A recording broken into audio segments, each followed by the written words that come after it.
Hello and welcome back to the Beatdown Bandits podcast. I am Colin and this is season 3, episode 16 of the podcast. And first, I am tired.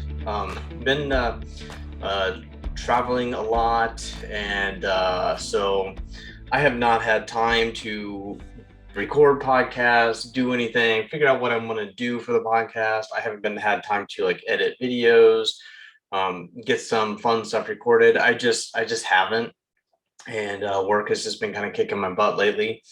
And I've taken on a lot of new things, and it's definitely slowed me down as I'm kind of settling into the groove. And like I said, some travel stuff has kind of picked up, which is nice. Kind of a sign that the kind of the COVID stuff is coming to that end, right? So that's a huge bonus. But now it's like kicking my butt as I'm like kind of getting back into that groove of having to travel a little bit. So I've been doing that. And like I said, just a little worn down, and just haven't had a whole lot of time to sit here and record and do things. And it's frustrating, but it is what it is. I'm gonna look at it as a win of like, at least, hey, work is kind of getting back to some normalcy. So that's kind of nice. So in today's episode, as you can see over there, is we're discussing Ted Lasso, which is something I like had seen bits and pieces of, just like YouTube clips or whatever, over the last couple of years, and I just never got around to watching it. And finally, maybe 2 months ago, I'm like, all right, finally, like I'll just bite the bullet, and like I'm just gonna pound through the season, and or the 2 seasons, excuse me. And I did, and was pleasantly surprised. It was like every episode got a little better and better and better, with the exception of one. Um, and I'm sure everybody who's at least watched all of them knows there's one episode that's a little weird. But anyway, um, uh, it's a fantastic show. I'm going back to it again and having like my wife watch it now, and it's just it's. I mean, I don't even know how to explain it. Like it's just such a wholesome, feel good, from the heart type of a show, and with even like discussing like some real issues and stuff. So it's pretty serious, and I know like it came out like kind of prime COVID, like summer of 2020, and when everybody was still kind of like stuck at home, and having something like that come out during that time was massive, and that's why it won a bunch of Emmys and got nominated for a lot of stuff, and why it was so insanely popular. So I definitely get that, for sure. Also, I just realized I have my earbuds in, like I am listening to something. I don't know why. So I'll just take this off, and I will bump the microphone in the process and make a bunch of clicking sounds there because the microphone's oddly sensitive. So anyway, if you're not super familiar with Ted Lasso, I'll give the couple minute kind of abridged version of kind of how it goes. Is Ted Lasso is an American football coach, college coach, smaller school in Kansas, in the very middle of the United States. If you're not familiar with where Kansas is, there's just nothing there, and he takes his team to win a national championship. Um, and you don't know really why. You find out like right off of the bat that he and another coach are leaving American football and their home to go to England to coach a Premier Soccer League, or a team on the Premier League in London. It's AFC Richmond, which is a fictional team, but they're kind of based off of Crystal Palace, that team. And so they are going over there to coach them, and you don't know why, but you soon find out. He's brought on because the new owner, which is her name is Rebecca. She's kind of new. Her now ex-husband, had owned the team. It was his favorite team, very passionate about it. It was like the one thing he truly loved. So now he was having multiple affairs with a lot of younger women. So she is now trying to run the team in the ground by hiring, hey, let's hire this, this this goofy American football coach who knows nothing about English football or soccer, and have him run this team into the ground. And we will do anything and everything I can to sabotage this team and make things look horrible. And somehow, in some way, with his just insane positivity, even coaching, grown men, grown professional athletes, with his just kind of happy-go-lucky, positive attitude, they all eventually kind of adapt to his style, and things kind of turn around, right? And they were kind of a below average team anyway, already on the verge of relegation. And so not to spoil, I'm not going to spoil more than that, but basically it's just the story of Ted trying to make this a successful team, and overcoming the obstacles of the ownership while still making friends with her and several others along the way. So I'm going to kind of run through the cast, because like this, the cast is by far just one of the best ensemble casts that I've seen in quite a while. And there's a lot of shows, that just have 3, 4, 5 main characters, and kind of, those are their core with bits and pieces here. But this has got a main cast of like 15 people or so. And so it's, so I just want to kind of discuss some of them. Obviously we have Ted Lasso, like I said, is an American football coach who's coming over, and I'm going to try to do this as spoiler free as possible. So as the season goes on in season 1, and then even in season 2, Ted has some issues and some demons of his own, even with this super positive, ambitious personality, and just extremely caring. He's got his own demons and skeletons in the closet and all these other things that that kind of come out and probably make you a little bit more passionate towards him anyway. So he's just got a lot going on, and what he's able to do with the soccer club, even with all these things going on, is very amazing. And but obviously he is the star of the show pretty much. It's played by Jason Sudeikis, who, SNL, he had kind of invented this character 10, 15 years ago or whatever to kind of introduce America to Premier League coming to like NBC in America, and just kind of being showed on it. So it was just kind of a premiere, like a promo, is I think is the word I was looking for, a promo. And I think he and his writing friends, who also star in the show, became very infatuated with this character, and they continued to write, and here we are. So now we have a full actual show. One of Jason's friends in real life plays the role of Coach Beard, who is the sidekick, and his name is Coach Beard because he rocks a beard, and I don't even know what his name is. I'm trying to think if I even know what does he have? I'm sure he has a name, but I don't know what it is.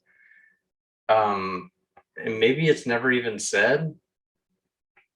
I really need to think about that. I'm gonna have to look that up. So, Coach Beard is such a unique character, and there is one episode, I mentioned this earlier. There's one episode, the whole series, that like I said, every episode gets better and better and better, and you just get more and more hooked. There's one episode towards the end of season 2 where it's like Coach Beard's night out or something like that, I think is what it's called. And he just goes off the rail, and you're like, this is what this guy does like every night? Like, I wouldn't be surprised. But basically just like him just getting into trouble, going to clubs, doing this, getting in fights. It's just ridiculous. And just a very eventful night, but it was just a bizarre episode. I think it's like one of the lower rated ones. And I know why, because it doesn't really feature what you're used to. So it was just kind of one of these one weird off episodes that I think they wanted to give it a try and see what happens. I doubt they will do it again. But anyway, Coach Beard is so funny. He's just a man of few words. He, probably every episode says like 10 words an episode. But that's just like his personality. And he's a super unique character that is very, very lovable in a different way than what Ted is. Then there is Rebecca, who is the owner of AFC Richmond, who pretty much every episode becomes like a little bit more likable, and you kind of like dislike her a little bit in season one. As I said, it's part of the whole plot is from day one Ted is being sabotaged, but Rebecca starts to come around, and as she's kind of dealing with her own like a divorce demons, so to speak. And you kind of get a little bit more insights into Rebecca, who by the middle of season two, like I was loving, actually by the end of season one, to be honest. She has a little bit of a redemption arc, and she's a very likable person, and she's got a great personality, and especially like when she doesn't become so boss like. I think the term they use is boss bitch in that in that show. When she's not so much that, and she's just Rebecca. She's very likable. She's funny, and she's a in real life she is a professionally trained like opera singer. So when she's gotten a few times to sing in the show, very talented singer. So it's also really cool. I don't know if people don't know that, they're probably like, well, that's fake, but no, it's 100% her. Like, she is legit. And then there is Nate, who is the kit man for AFC Richmond, played by Nate Muhammad, who there's a few people in shows, and this might be a bit of a spoiler. So if you don't want a bit of a spoiler, then maybe just fast forward like 30 seconds. But there are a few people in like television shows who play a character who like you just feel bad that they have to get stuck with this person, and really like not so much early Nate, as everybody kind of knows, but like late Nate, in end of season two. Like, I feel bad that Nate Muhammad has to, I keep saying late Nate, or yeah, late Nate, Nick Muhammad has to play him in season three and going forward, however long it goes.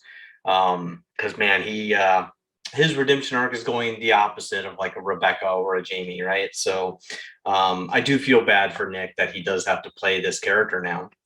But anyway, Nate is a very likable guy at first. When Ted first meets him, Nate is very taken back because he's not used to managers or players or anybody respecting him or even knowing his name. And that's just not the way Ted works. And it's not the way that Coach Beard works. And they obviously, that's something they want to turn around, right? So Nate starts off as a very just quiet, timid guy, and earns Ted's respect, and the egotistical part of Nate was so frustrating, because like that's just what Ted style is. Like, I don't want the credit or whatever, but Nate takes it that way of like, hey, yeah, I came up with some of these plays, and I came up with this way that we should win this game, and you get the credit. But like that's part of being like a boss or part of being a manager. And Roy at one point has that conversation with him, like, that's the job, man. Like, as an assistant coach, you don't really get the credit. And that goes on the head coach, and the head coach takes responsibility. If he went with your play and it totally failed, guess what? He has to take the responsibility of it failing miserably, and you're kind of off the hook. So those are the things that the head coach is responsible for, making that ultimate decision of, yeah, this is good. And Nate didn't quite understand that Ted had that ultimate respect, that Nate knows what he's doing, and he's been around soccer forever and more than us, and he knows a play that will work. And but anyway, Nate, Nate's got this really unique story of just a nobody to a somebody, and then back to just a hate, or not back, but then to this hateable character. And he gets, I don't know if it's confidence or just a weird ego. So yeah, Nate's character development is off the charts. I think it's crazy. Then there's Higgins. I almost forgot about Higgins, to be honest, um, because he's also one of those characters like a almost like a Coach Beard, where it's that just a few lines here and there, but they're all so good. Higgins is such a lovable character, and he's one of those people that made some mistakes, along with Rebecca, and I'll get to Rupert in a little bit. He's made some mistakes, but he's got like one of these just good souls where he's just a good person. And I think you really find that in a few different episodes. One where he's basically kind of had it with Rebecca, and it kind of finally tells her to F off or whatever. That's a good moment for her when finally Rebecca comes clean. And then the Christmas episode, you get that insight. And then in Rainbows, it took 10 seconds of Higgins on there for you just like really just fall in love with the dude, where like he's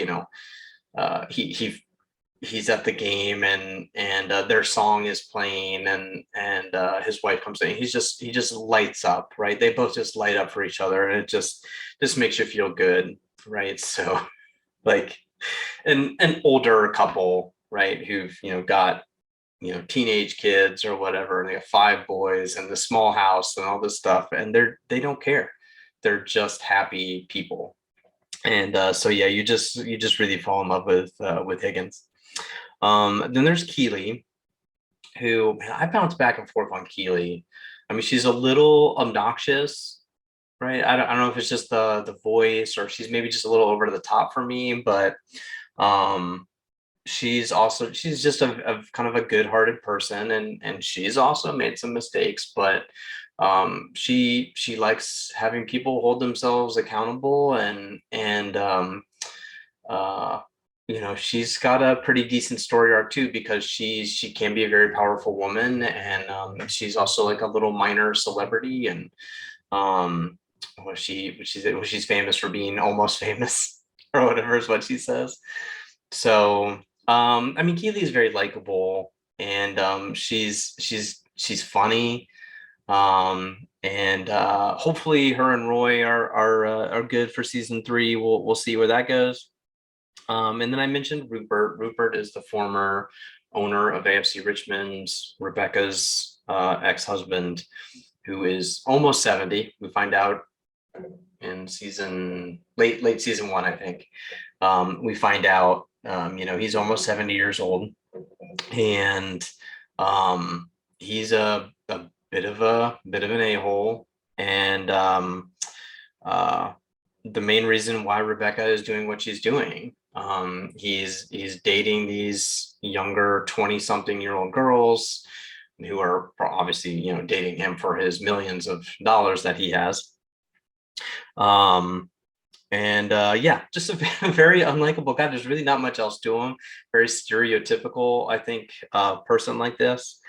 And you kind of learn to hate him, but then he adds Nate into his own story arc right towards the end, and so you find out Rupert buys West Ham United at the end of season 2, and there's obviously going to be a really quick new rivalry forming with Ted versus Nate, and Rebecca versus Rupert, and Richmond versus West Ham, right? So very interesting kind of story arc there. Then there's Roy, who I think outside of Ted is probably my favorite character. I mean, I don't know how you could not like Ted, to be honest, but Roy, just the polar opposite, right, of Ted. Like, he's very negative and very grumpy, man of few words. Ted is always talking, right? And like, there's a great line in like middle of season 1 where they're coming back from like a road trip, and uh, Ted, I won't give anything away, but basically something happens to Ted the night before, and he doesn't talk the 5 hour road trip home. And Coach Beard, like they get off the bus and he's like, Coach, do you need to talk about something? You didn't talk the whole 5 hours, which is the which is the longest by 5 hours that you haven't talked. So basically, Ted talks all the time. So Roy, polar opposite. He's just a grouch, grumpy, very abrasive, deep voice, always grunting, things like that. Which just probably the polar opposite version of Ted is why it's a likable thing. And so these two kind of coming together, and then Roy, kind of coming to grips with his retirement and then getting into coaching and stuff. Like it is so good. And I'm glad they continued to develop Roy and give him more stuff in like season 2. Because his story that goes through season 2 is just so good. And Rainbow's probably one of my favorite episodes of the whole series. And just the end of him coming in is so good with Rolling Stones and Rainbow's playing. Like it's such a good outro to that episode. By far one of my favorites. So yeah, it's really good.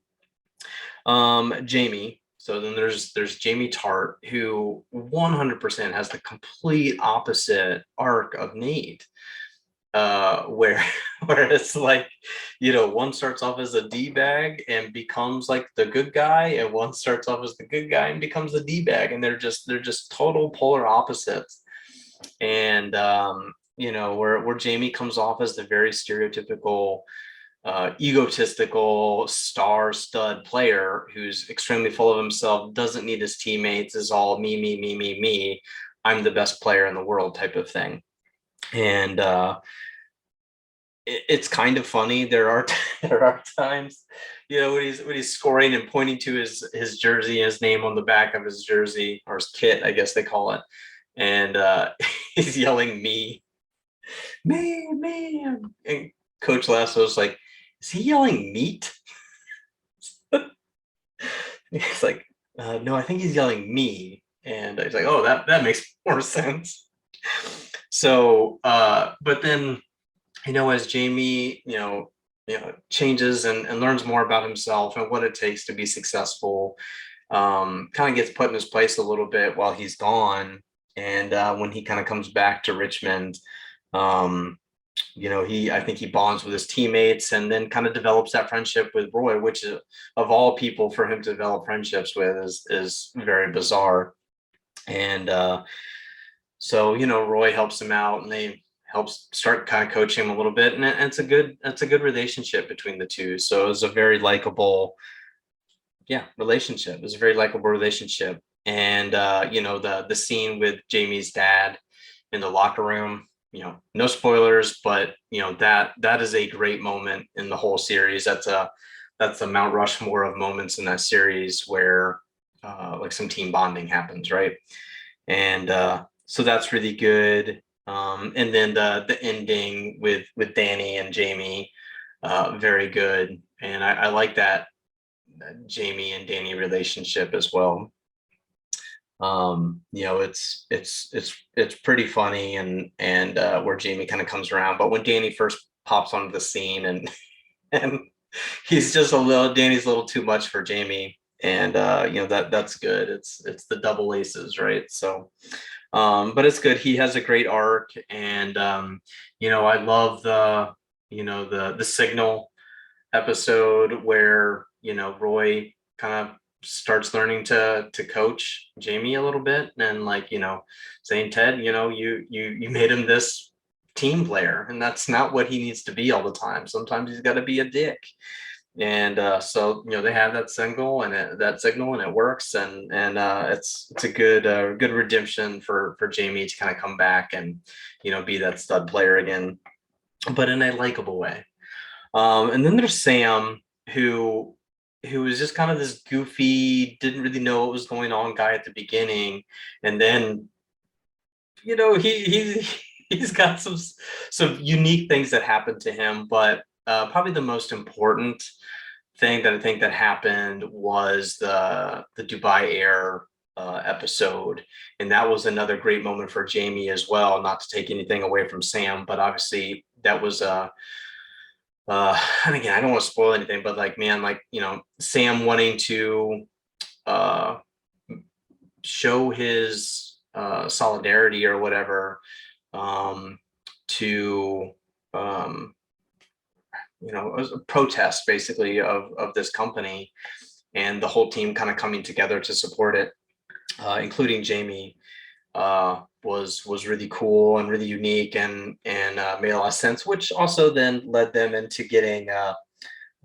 very unique sponsor going forward. So, and that sponsor going forward also led to a whole nother story with Sam, which was really cool. I don't want to spoil that there either, but was also very funny, and I'm glad it kind of ended the way it did. But and then Sam's got his story at the end with the Nigerian, I forget the guy's name. But just, obviously at the end of that, where Sam's like, okay, I made the right decision because this guy's nuts.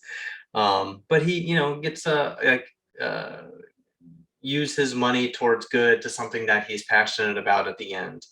And that's really good for Sam. And so yeah, I'm excited for his development and stuff as well. And then there's Isaac, who is a man also of very few words, but a good backbone for the team, a good back defender, and eventually becomes the new captain of AFC Richmond for season 2.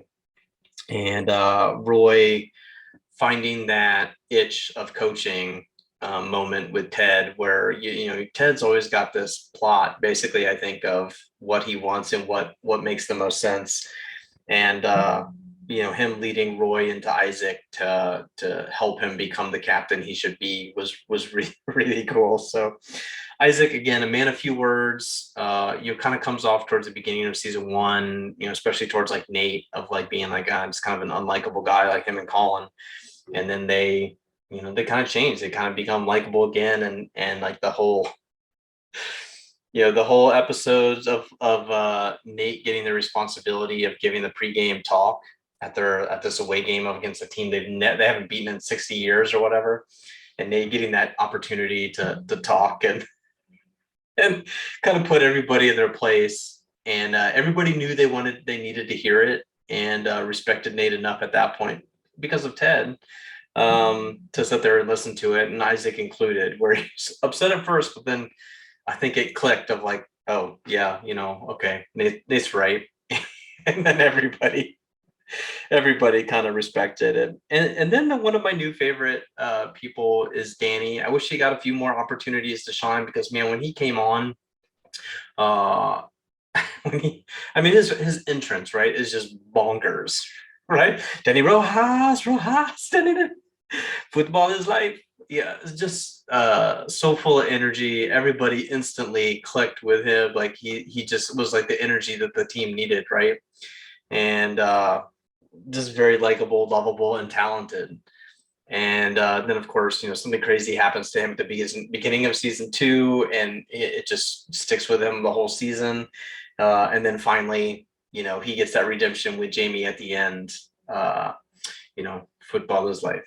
Right. So that is the quick run through. So those are kind of like the main characters. There are other people that are coming in a little bit more here and there. But all I know is I'm looking forward to season 3 coming. I'm also enjoying my second watch through of Ted Lasso. If you haven't watched it, it's on Apple Plus. I have definitely highly recommend it. It's great. And again, so just thank you everybody for kind of entertaining me, entertaining or being entertained or whatever, entertaining me, basically, of letting me talk about something other than video games every once in a while. The content currently in the video game world is a little dead, so getting an opportunity to discuss something else is great. So again, thank you very much, everybody, for watching, listening, however you're watching or listening to this podcast. I thank you very much, and we will talk to you all later.